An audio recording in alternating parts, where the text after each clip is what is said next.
Now a story about one of America's most prestigious universities, a well-known family, and a legendary American Indian leader.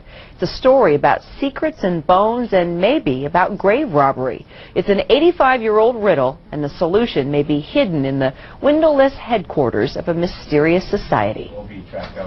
The secretive Skull and Bones Society was founded at Yale University in 1832, and its members have included the elite of the elite.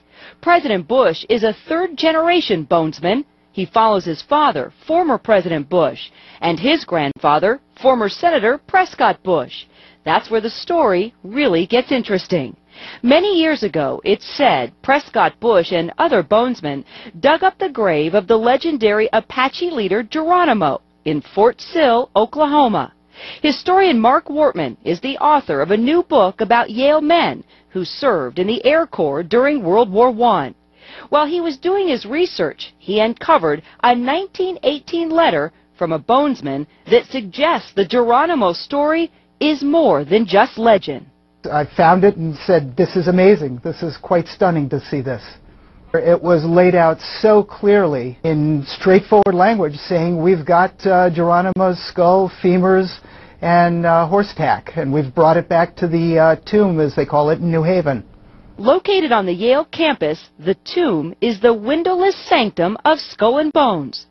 Although the rituals conducted inside are shrouded in secrecy, it's said that to this very day, new members must kiss a skull during initiation rites. Are they kissing the skull of Geronimo? I think that at the time that they took it, they certainly believed that they had his skull, his femurs. Whether that's true or not, nobody at this point can know for sure until they bring it back out and let it be tested. Geronimo's great-grandson, Harlan Geronimo, wants answers. I'm willing to volunteer and have my DNA taken and the DNA from the skull and do a genetic makeup. Geronimo says he's hurt by the possibility his famous ancestors' bones were stolen and could possibly be a part of student rituals.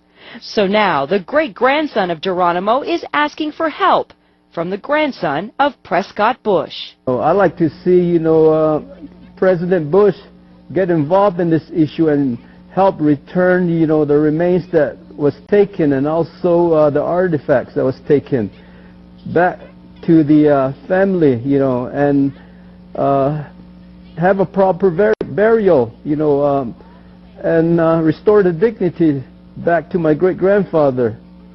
For now, the mystery continues. Does the club Skull and Bones have the remains of Geronimo? And if so, will it return them? If they do have his skull, if they are using it in these kinds of rituals, they need to stop. And they need to understand that they're harming the legacy of Skull and Bones. Correct. According to Apache tradition, when you desecrated a grave of this nature, you upset the spirits. And sooner or later, the spirits will come after you. And ultimately, it's going to lead in death. That's what, I was told in our tradition. Well, we were unable to get any comment on this story from the Skull and Bones Society, but we did get a comment from Yale. Here it is. Skull and Bones is an independent organization that is responsible for its own activities, finances, etc. Like a number of other organizations, Skull and Bones was founded by Yale students, but it's not a part of Yale. They have their own building and they have their own rules. The statement goes on to say, quote, if something illegal were going on, that would be the responsibility of the New Haven police, but we have no reason to think anything illegal is going on, unquote.